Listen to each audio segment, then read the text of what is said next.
Spiritual protection in the digital age. Talking through the 5 topics here over the course of these weeks: danger, principles, internet itself, protection, and then some concluding thoughts. Last week we talked about the danger, which we summarized or we categorized into 3 areas: social media, pornography, and consumption. The social media aspect is the inherent dangers of social media themselves. Of course, pornography being the one that has become readily available through the internet. And then finally, the idea simply of consumption, whether that be the time wasting, the inability to pay attention. It was bad with television. It's much worse even now with the internet, where people feel the constant need to consume, the constant need for a stimulus, the constant need to have the phone dings and you have to address it right away. You have to be on top of it. There's constant stimulus. And these things, they're not just sociological issues. These all have a spiritual component to them. And that's what we're here talking about. We are here talking about the spiritual dangers of the internet. Again, I'm not getting into the privacy stuff. I'm not getting into the security stuff. Those are things for another forum. We are talking about the spiritual dangers here. And we began with social media. And the first, there we go. The first of these dangers is in the algorithm. The fact that the algorithm, which is the lines of code that dictate what you see when you get on social media, is driven primarily by the fact it's driven by clicks. The algorithm wants you to spend more time on it, to see more things, to engage more, because that is what then drives advertisements, and advertisements is what gives them the money. So it's natural, it's a business, there's a business model. If you're not paying for something, then you are the product online. There really are very few things online that are truly free. Someone's paying for it. Someone has to pay for the internet connection, the server, all the hardware, all the software, all the time to put all that stuff. Someone has to pay for all that. And they're not doing it out of the goodness of their heart. They're doing it to make money. So if you're not paying, which means you're not giving them money for the product, then what they're doing is they are selling advertisements. And advertisements are most effective when they have data.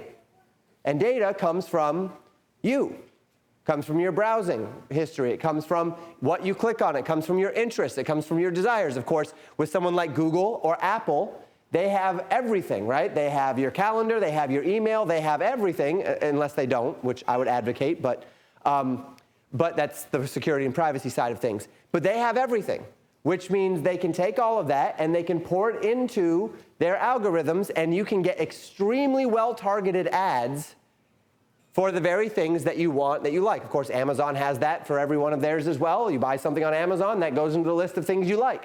You browse for something on Amazon, that goes into the list of things you like. You'll get more suggestions about those things.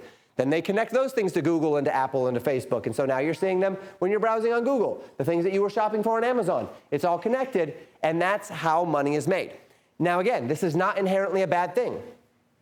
Those privacy policies that you never read, they all tell you that they're doing it. It's not like they're doing it clandestinely. There's a few things I think that are maybe clandestine, but most of it's out in the open. It just so happens that Americans are so invested in getting stuff for free that we're willing to trade our identity online to get those free things.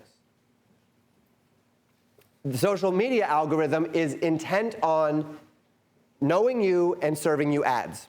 That means they need you to stay on the platform. So the algorithm gives you more of what you're searching for, gives you more of what you're interested in. And that creates an ideological division, whereby the algorithm tends to, on social media, drive people to the extremes of their own viewpoints. Puts you into a little echo chamber because you don't like it when you read things that you disagree with and it frustrates you. There's a certain subset of people that will argue with that person that they disagree with on social media, and then there's another subset of people that will disengage. So if the social media can drive engagement the best, they will be doing so through giving you what you want to see. This also means that not only people are being driven to their furthest ideological extremes, but it also means that social media is, in this sense, hunting for you, looking for things that will drive your engagement, that will addict you to the platform, because that means more advertisement dollars. And again, this is not inherently immoral. It is only immoral to the extent that it does not have guardrails. But the actual idea of giving a person what they want, paying for it with advertisement dollars, based upon a mutually consented to privacy policy is not immoral. But that's not really what most of us think of when we think of what's happening on social media.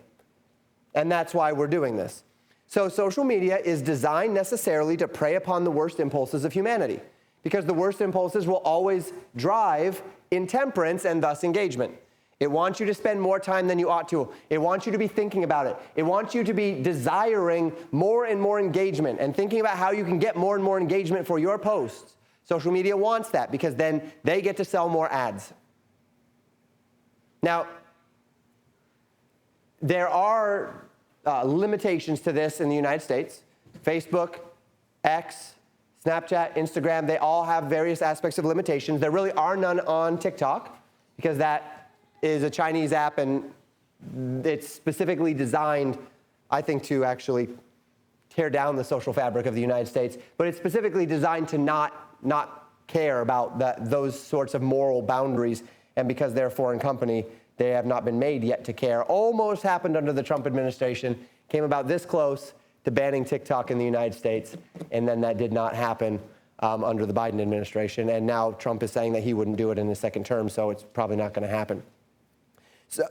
So we talked about those worst impulses: anger, lust, narcissism, greed, division. Licentiousness was a word that was brought out there. Of course, narcissism connects to pride. We talked about the social media, the idea that how it drives these things. People that are intent, they actually believe that someone cares what they had for lunch today. They take a picture of it. They post it so all their friends can see what they ate for lunch today. Why does anyone think I care what they had for lunch today? And that's not me being cold or unfeeling, but what goes through a person's mind that says this is something that is worthy of telling the world? And that's an interesting idea, isn't it? That people are posting stuff to get engagement because they believe that this is worthy, and more or less what they're attempting to do is, drive some sort of engagement with themselves, of course. But it comes down to, I'm going to assume that people want to know every little nuance of my life. Lust, of course, we recognize that one. Anger, that's the back and forth. Division, the back and forth online.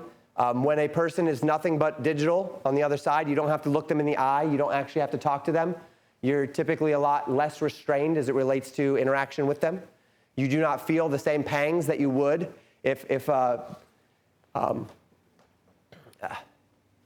to think of the things that are often said online and the way that people go back and forth, and to say, would they say that if they were sitting in the same room with each other? Well, of course they wouldn't, right? They would never be that nasty to each other. They would never be that divisive to each other.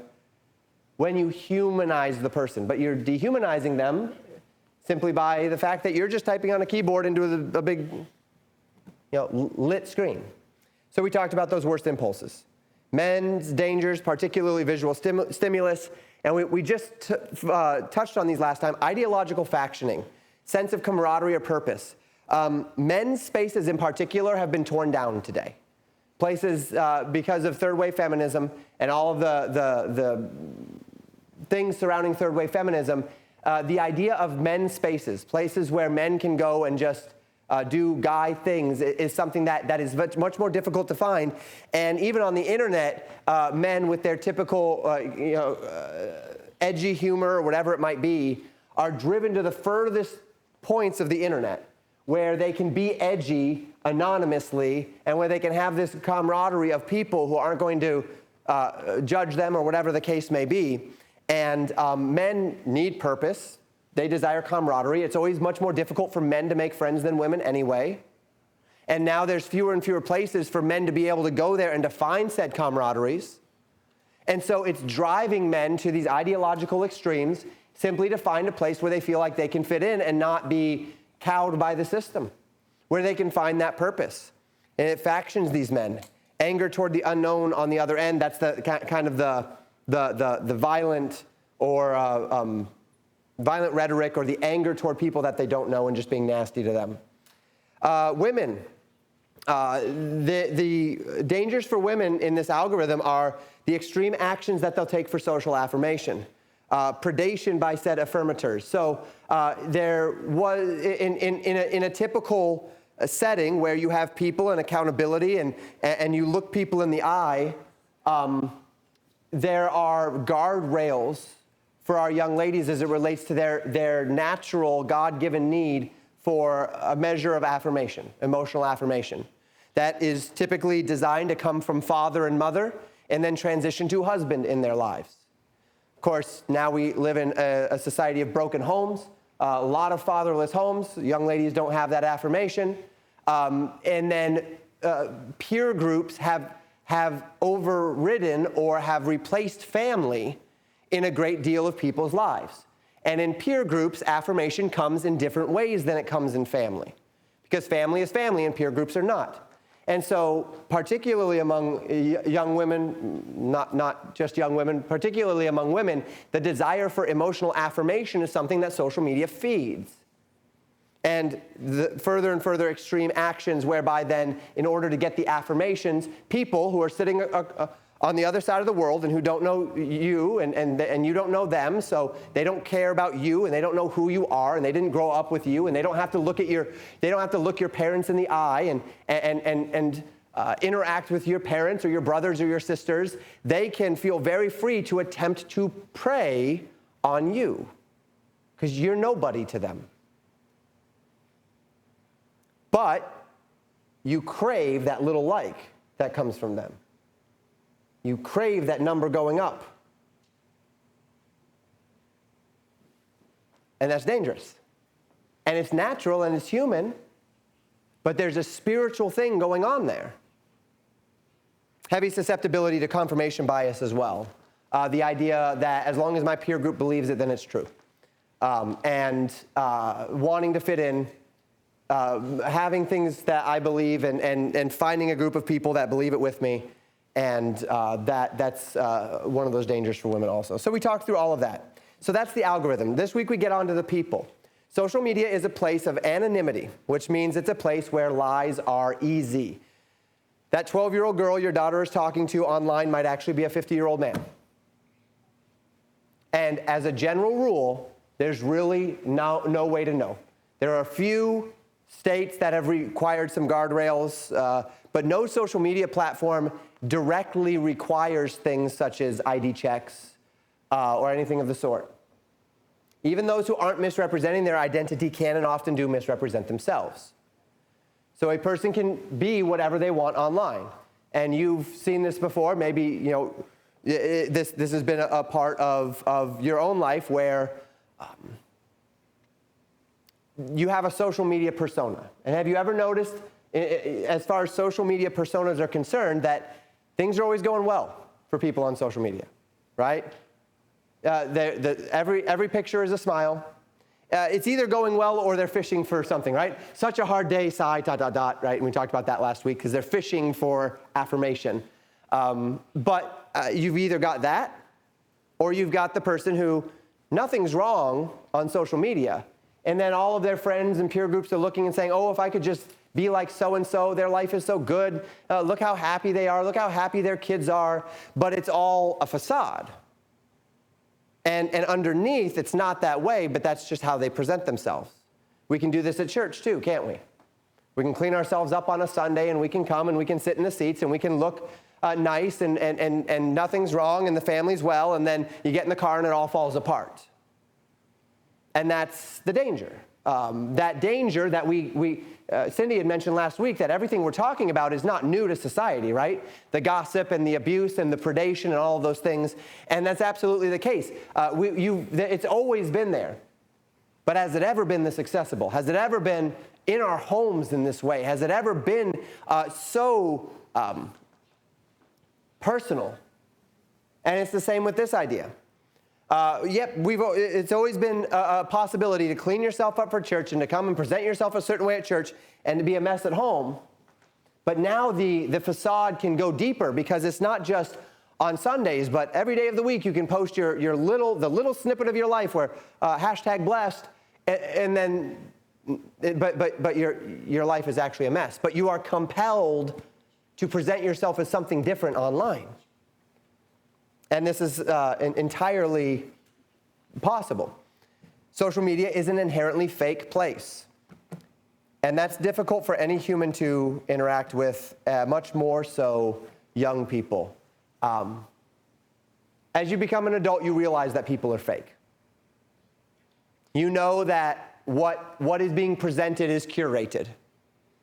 There's a subset of people that you actually know who they are and what they believe.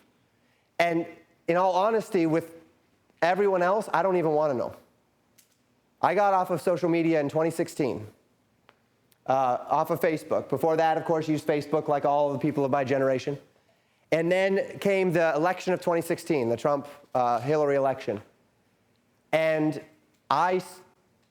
it was the last straw of, I really did not need to get into all of my peer group's minds and hear all of what they thought about everything, the way I'm hearing about everything. And it just, oh, they think that? Oh, that's where they are? Oh, this is what they think? Oh, wow, they would treat people that way? And it just, I liked them better before I knew who they were. I'm done with this.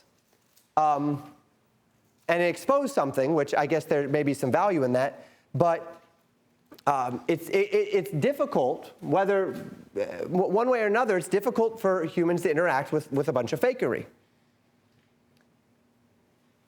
And particularly for our young people, to interact with such fakery. The final point here, and then I'll open it up for comments because I haven't done that yet today. Social media gives everyone a platform. And this is an interesting thing. Social media has done something amazing. We call it the democratization of information. It used to be that you had a subset of gatekeepers, and there's actually a good and a bad here. There used to be gatekeepers, and those gatekeepers we now call the mainstream media, right? And those gatekeepers were the ones that were able to curate information, and they saw that as a responsibility. And because of that, they took it seriously. But then if something was not supposed to get out, it also didn't get out, right? That was the way it was. Now with the internet and smartphones, particularly cameras on smartphones, all of that changed. All of a sudden, there's no more he said, she said.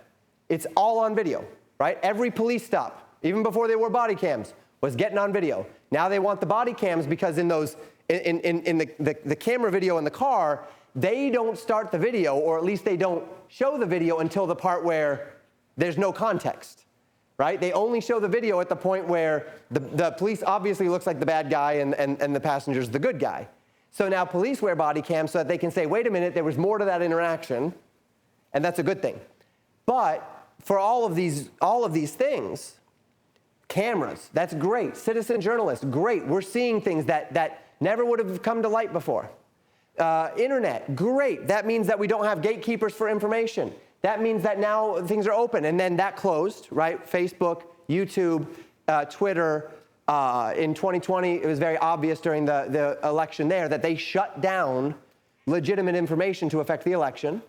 And then Elon Musk bought X, and X has become the bastion of I don't say true, because there's, with no curation, there's more false than any other platform, but at least the truth can get out there as well. So that's a pretty important thing. But democratization of information is generally a net positive, but it comes with fantastic dangers. Who can give me some of the dangers of a free-for-all information space? William.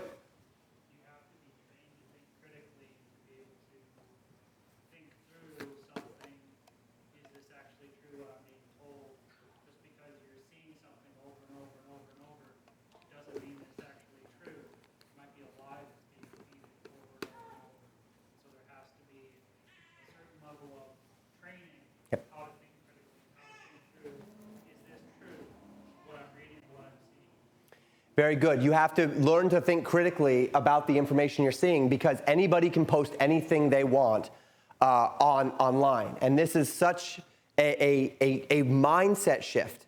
For my parents' generation, this was very, very hard because they grew up just, if the news says it, you assume, generally speaking, that there's some truth to it.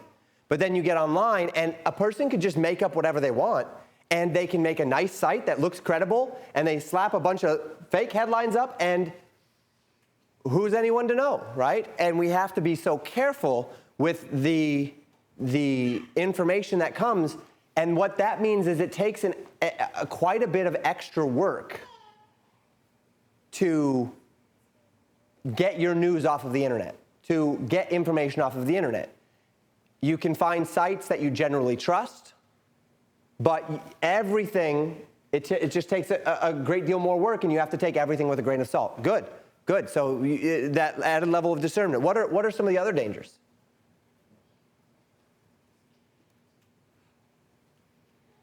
Sarah? You can't control what you see nearly as much. That because there's so much information coming at any given time, the amount of control. It used to be that with the networks, you would have there would be a measure of understanding as to they felt a measure of responsibility. There was a measure of understanding, and that came with some expectations. The internet has blown all of that up. Ironically, it is the internet that killed the credibility of the mainstream media. You say, no, it was the 2016 election. I agree, but here's what happened. Mainstream media feels that they have a responsibility. That responsibility is to curate the media, to verify their sources, and to put out factual information. They were willing to flex on that responsibility at times, but they never completely abdicated that responsibility. There are always people willing to do that. And then the internet came along, and you got, in those early days particular, or say on the right side, you got something like the Drudge Report. I don't know if any of you used to connect to the Drudge Report. Now they're a left-wing rag, but there was a time where they were just a news organization. And there was a time where they would just, as soon as anything happened, they'd throw it online. And they would not verify sources. They would not check with validity. They would just throw it online. Now, maybe, let's say half of what they said was true. The other half is false. Well, here's the thing.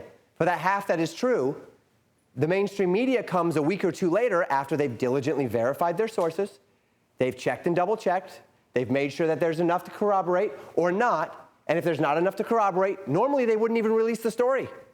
But now, if they release the story 2 weeks after the internet does, no one cares. They heard it 2 weeks ago. That means that they're not going to make, there's no advertisement dollars there. There's no ability for them to monetize 2-week-old information. So now what do they have to do? Cut corners themselves. And you stop getting the sources and you stop curating the information, because if you do so, somebody who doesn't care about journalistic ethics is going to do it first. And they might be wrong half of the time, but people don't forget that. They only care about the stuff that comes out that then later is confirmed. But even if it's confirmed by the mainstream media, it's old news by the time they confirm it. So then the media had to change. And the media had to abandon integrity to keep up with the internet, which was the first to abandon integrity. And now there is no integrity. And now we're looking for people to rebuild the institutions online that have integrity. And social media gives everyone a platform. Why is it that the Flat Earth Society is booming in numbers today? Because it used to be that if a guy was a flat earther, he would espouse his theory to whoever, and anybody of any rationality would say, nope, that's not how that works. Look, the math is actually quite simple on this. The science is actually quite clear on this. And then he wouldn't get a platform. But now that guy can have a platform any day and night. And if you're a flat earther, I've offended you, but it is what it is. He can have a platform any day or night. He can sit in his basement and have a platform to everyone in the world. And he doesn't have to go through any sort of a check or balance, any sort of a curated process of accountability to put all of the information out there that he has. Eric. Just other things, I guess, the information being out there. Personally, I felt within relationships, family, extended family, whatever it might be, somebody says, well, this happened, and it's like, well, actually, I don't know that that's true, and now there's contention, Right. Because no, so-and-so said that this happened, I saw it on the internet, and okay, well, I went here and checked this. Well, that's not a valid site to check things, and it just kind of creates this unnecessary antagonism. Right. Because Yeah. So people get their sources from different places. They're certain that because they read it on their site that it's true. And then you try to counter with another source, and that source is not credible because it's not a source that they agree with. And now we have contention. And we have contention in the home. We have contention among families. This stuff has split relationships. And it's doing so every day. And this is where we get down to the spiritual nitty-gritty of this. That what is a lie and what is the truth, and how do we know the difference? Who do we trust? Who can we trust? Is there any such thing as trust? And as soon as that trust starts to break down, institutional trust starts to break down, then you've got people of different ideological stripes, and then you also have people of different intellectual stripes. So there's people that are very simple, and a simple argument convinces them of things that are absolutely not credible. But they're not going to be dissuaded because they're just a simple thinker, and this is what it says, and this is what makes sense, and so we're done with this. And then they can all find each other. Whereas before they were not going to be, they were a lone voice or a person but now they can find each other and they can build each other up. And this can be a real spiritual danger. William. The work of the Lord around Yep. the world.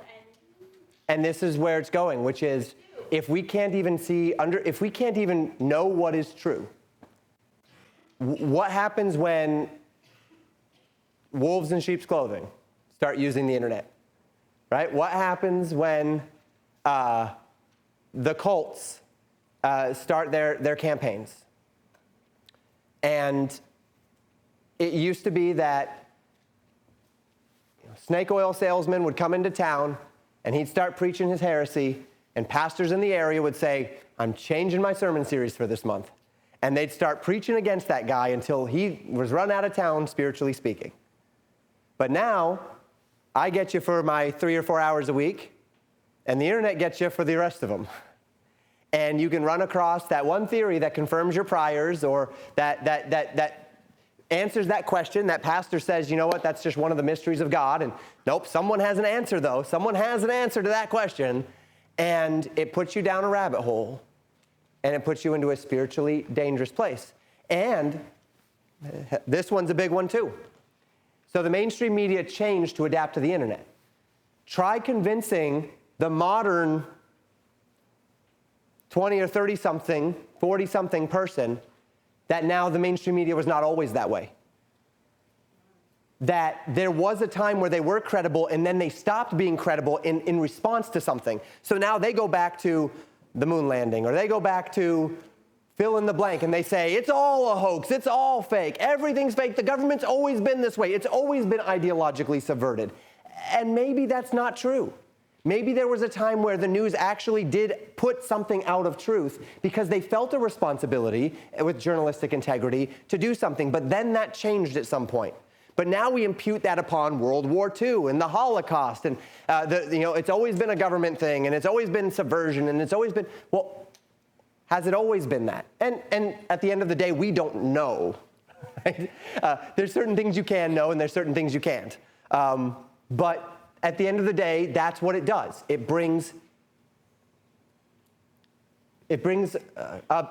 obscures what ought to be clear. It brings confusion where there ought to be clarity. And when you get that, social media, people you're interacting with, this is something that the soul needs to be prepared for, and it needs it in temperate doses. Yeah, and you're right. There is nothing new under the sun. all of this is rhythmic. We say cyclical. They say history repeats. I don't think history repeats itself. I think history rhymes. The same problems over and over and over again, then we solve them, then they come back again. So history is rhythmic. And yeah, there's always been ideological subversion. Usually what would happen is either the media source was obvious. It used to be that you'd have the Pennsylvania Democrat and the Philadelphia Republican, right? And what they were doing is they were actually placing their ideological perspective right there in the name of the newspaper. And so you knew if you want both perspectives, you read this one and you read this one. And you get two different perspectives. And they just wore it out there in the open. And then they kind of tried to fall in. There came a time where people said, no, we need to be objective and not pick a side. And that worked until it didn't. And now we're actually factioning again to where you can do that now. You can find a right wing and a left wing unapologetic publication. The only problem now is that our worldviews are so different, it's gonna be like you're reading entirely different histories, right? It's like they're not even watching the same event anymore. But it has always been this way, and propaganda has always been a tool. We know that Nazi Germany used a tremendous amount of propaganda. We know that Soviet Russia used a tremendous amount of propaganda. We know that going back to the time of the Romans, the Romans were very good at propaganda. And so it is not that this has not been the case. It has not been the case perhaps in the United States, though, where journalists were not a wing of the government until the last probably 20 years, is when journalism actually kind of became a wing of one ideological faction, not even the government, but just the left wing. And that's because journalists used to be uneducated guys with a chip on their shoulder that hated the system and wanted to bring it down. And that was why they got into journalism, because they wanted to hold the man accountable. And then journalists started getting master's degrees from elite institutions, and they stopped wanting to hold the man down, and they started wanting to be a part of the man. And now they just want to be a part of the system. All of that becomes a part of this. Many people who should not have a voice get a voice. People who you might spend great efforts to avoid or guard your children against have ready access through digital means. So you spend all of this time not wanting your children to be exposed to certain thoughts or ideologies or things. They're not quite ready yet. But they've got, social media gives them a tremendous platform. And because social media is an algorithm that curates, it's entirely possible that you can't control it. You might be able to control the rest of the internet, but social media is very hard to control. Why are we saying all this? It's to help you understand what you're actually dealing with. Because you can't fix the problem until you know what the problems are. And it's not just the idea of social media is a danger because there are online sexual predators. That is a danger, but it goes so much more than that, spiritually speaking. What about all of this, all of the heresies that are being spouted online? What about the spiritual subversion that is all over the place? Your child is interested in spiritual things. They start subscribing to people who speak on spiritual topics. And the algorithm isn't going to care if the guy is saying biblically true things or not. So all of a sudden, your child is, or you, or your friend, or your parent, or whoever is listening to things that are dangerous. Cindy just sent me a link to a speaker. She said, "Pastor, would you listen to this for me and let me know what you think?" Because who knows who these people are and what they're saying and whether or not they're sound.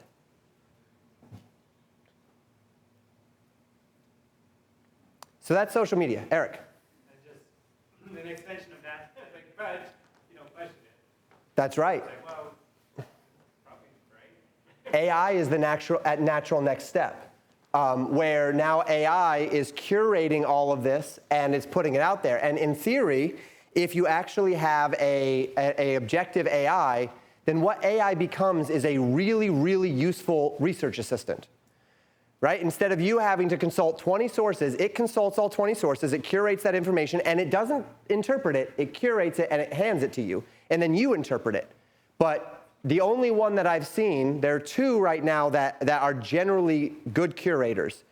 Brave has made an AI called Leo, and Brave's is open source and anonymous. And then Grok, XAI's Grok.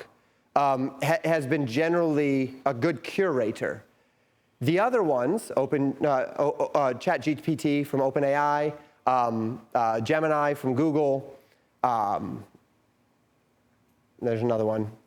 But those ones are ideologically trained. And because they're ideologically trained, they are not curating, they are interpreting and imposing. And at what point can we tell the difference? Now, I've got thousands of hours of audio of me talking online. They can train an AI with just a couple of minutes of audio to sound like a person speaking. If they curated my voice in 3,000 hours of me speaking, I wouldn't be able to tell the difference, I would imagine. And then they could get me to say anything I want. That's a whole nother ball of wax. But these are the dangers that are coming. AI is going to be that next place where if I'm encouraging my children to use AI as a research assistant, are they going to get proper information? And what we're going to need is AI is going to need to, it's going to need to be read AI and then follow every source link and see what those sources actually say and where they're from. And there's always been the need for that. Someone says, hey, pastor, I've got a commentary here. Okay, well, read the comments from the commentary and then go to the place where he uses his sources and go to those sources, because don't just trust that what the commentator says about those sources is true. We've always had to do that, but we're just on a much, much bigger scale now. And we have to think about that. Good. Next one here is pornography. And this is the one that we've all known about for years, right? Access to pornography is easier than at any point in history, more accessible and more private. Like with social media, pornography is not a passive force online. It is an active and a predatory force. It's very difficult to regulate online, even with filters, restrictions, and accounts and such. Very, very difficult to regulate online. A couple of states have tried it. IDs required for the websites to operate in the state, but that's assuming that that website has any sort of accountability in the state. In other words, that's assuming that they make money and that that money can be dealt with in the states. What if the site is in Russia? What if they don't regard those laws? Are you going to actually have the Attorney General chasing down every single website? You know that you can clone a website and have it back up in a matter of 24 hours with a whole new web address. All of these problems. And of course, we know that pornography is extremely detrimental to the mind and the soul. It turns humans with dignity into objects for consumption. And in social media, there's a little bit of that too. But of course, this is the highest form of it. It conditions the mind unto immediate rather than delayed gratification. It reorients the male and female interactions in society. And it confuses the development of functional moral reasoning. These are the natural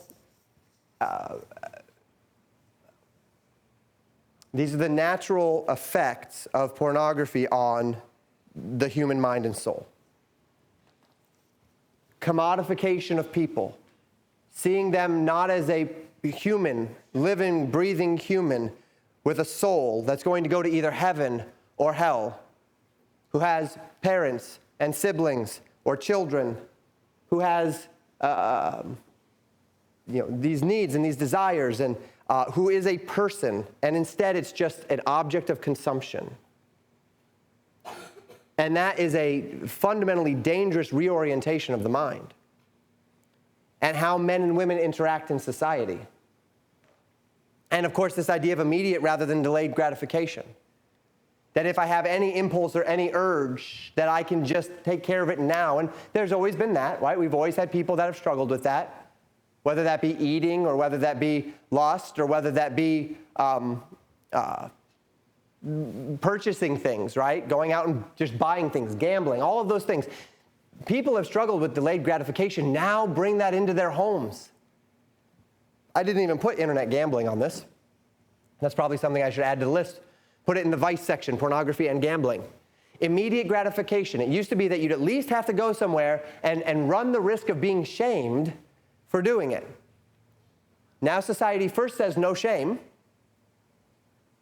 And second, you can do it from the safety and privacy of your own home. How is pornography dangerous for men? Well, it encourages men to objectify women. Women are no longer something to cherish, to care for, to love, to raise up and to protect. Instead, women exist for our own gratification, for objectification. They are not human. They are a piece of meat for consumption. Loss of delayed gratification. That's a big one in impulse control. Men already struggle with delayed gratification and impulse control. Those are not men's strong suits. Now add to that an entire area, whether that be buying stuff, which is usually not that's a temptation for both male and female, but whether it's purchasing things or whether it's pornography or whatever it is, the delayed gratification and impulse control is harder to manage in an age where all of this is in your pocket, all of this is in your home. Creation of a predatory impulse. The idea that you are now looking at women differently, it comes back to the objectification idea. But the feeling of standing above women in power rather than standing above women in protection. And then finally, the need to drive to extremes for full gratification. That pornography of our age has taken pornography much further than pornography even of the time of the sexual revolution. The kind of stuff that's out there now because people are being driven further and further and further to the extremes. For women, being objectified when paired with the deep need for affirmation, there's a strong compulsion to compromise one's personal dignity. And this is the danger. Now, is pornography a problem for women too? Statistics say that it's becoming worse as women are kind of masculinized and as men are feminized. But the real danger, the real problem is that women are on the vulnerable end of this process. That when you pair this with that need that social media is instilling in us for affirmation, that I crave the affirmation of my peer group, I crave the affirmation of those who are around me, I need them to accept me. Social pressures have always been there, but now we are training them into ourselves through social media. The social pressure has always been on young women in a peer group setting in these ways. That's well before the internet, right? But the internet is training it in through social media and making it almost second nature to seek this affirmation and willingness to compromise dignity. And of course, if they say this is compromising my dignity, I can't do it. There's a million websites online that are telling women that they are wrong and that they are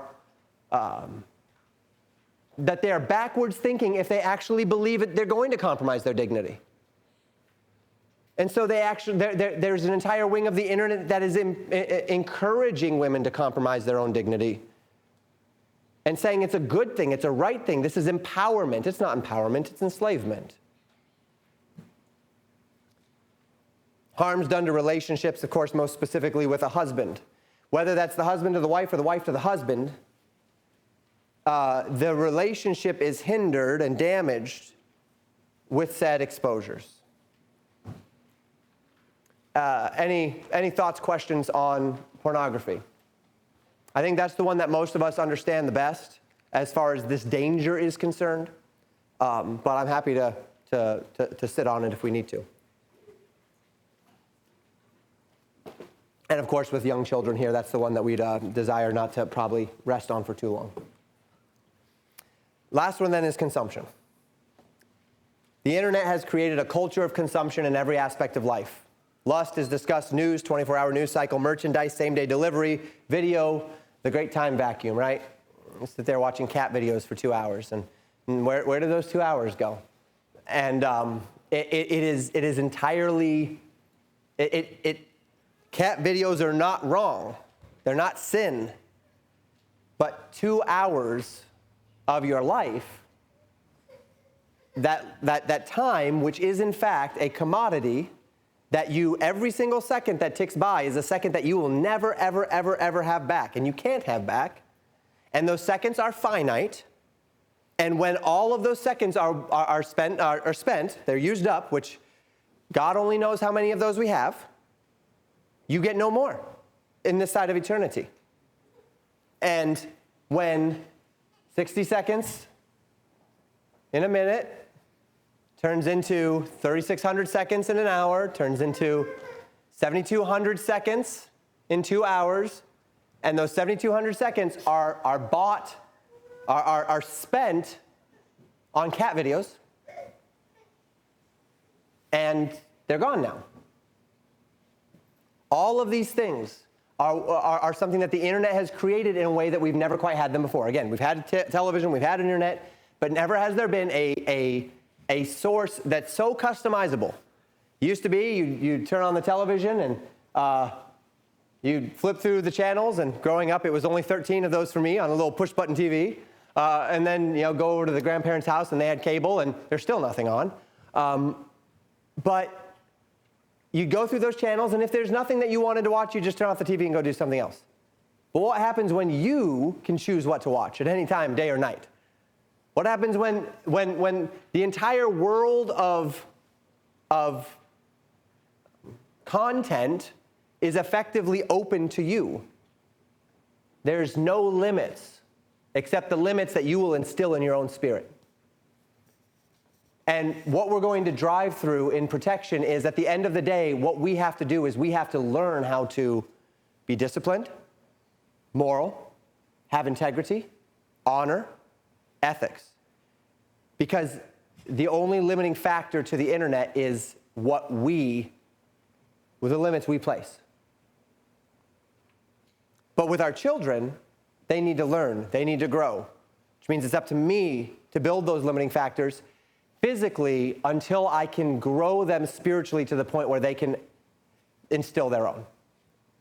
And young people, that is the goal. You must grow spiritually to where you are able, in the spirit, I'm not saying you through just self-discipline, but in the spirit, to where you are strong. And if you lack a certain strength, then you need to put protections in your life in that area where you lack strength. And if you have the strength, then you can navigate these things.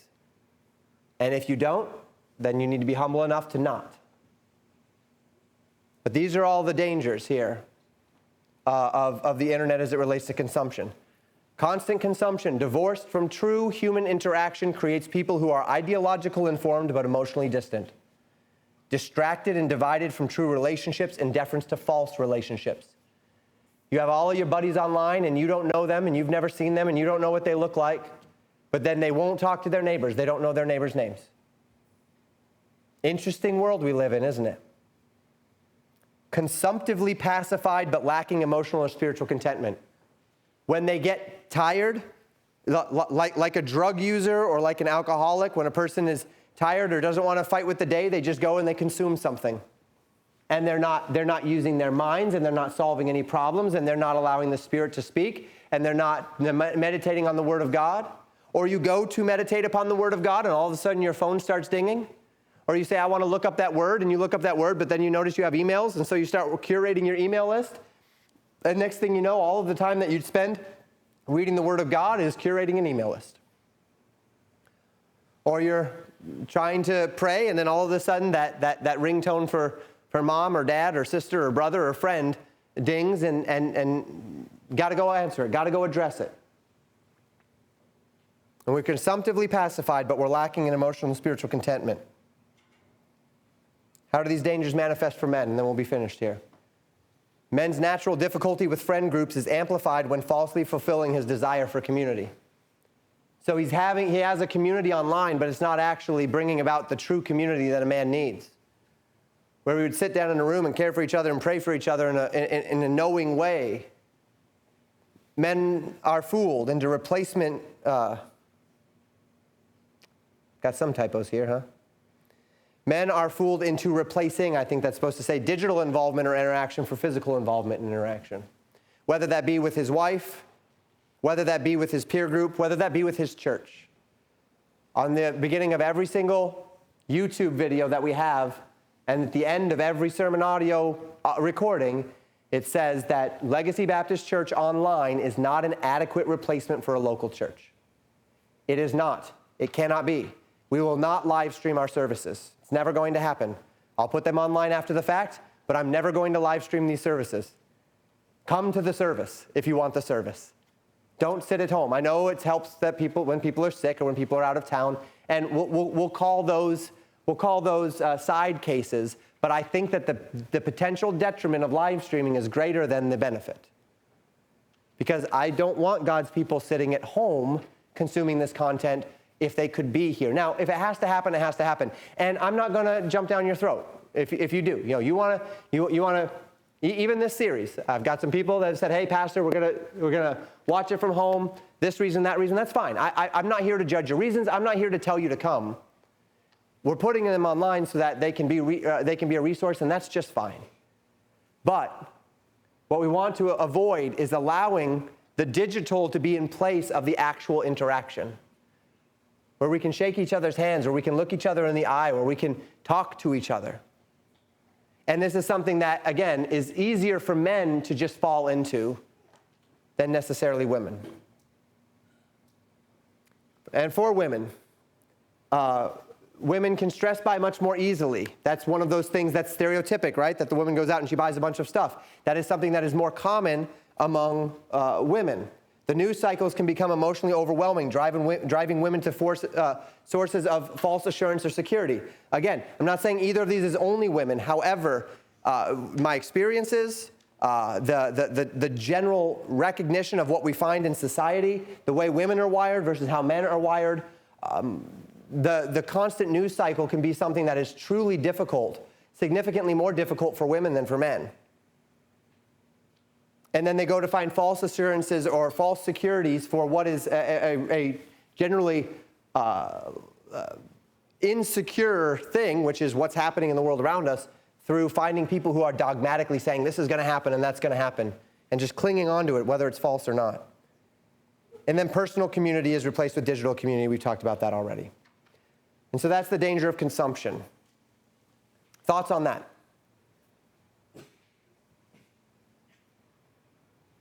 All right, next time we are together then, I think, we're going to talk about the biblical principles. And as I said, all we're going to do here is we're just going to run down those lists of sins in the New Testament, and we're going to point out all the ones that we would say and how it is that they're connected to the internet in a unique way. And not saying that they're only the internet, but just helping us understand the capacity for the internet to foster these things in a way that argues for them to need control. And then after that, as I mentioned, we're going to go to the actual infrastructure of the internet itself. And as I teach you how the internet is wired, no pun intended, and where things go, how they get from point to point, and then how they get back, then we're going to discuss the choke points that can curate and protect the internet for us, how to get access to those, how to handle them properly, what to trust and what not to, and strategies for doing so. You can perhaps give me some that I've not heard of. And then after that, we will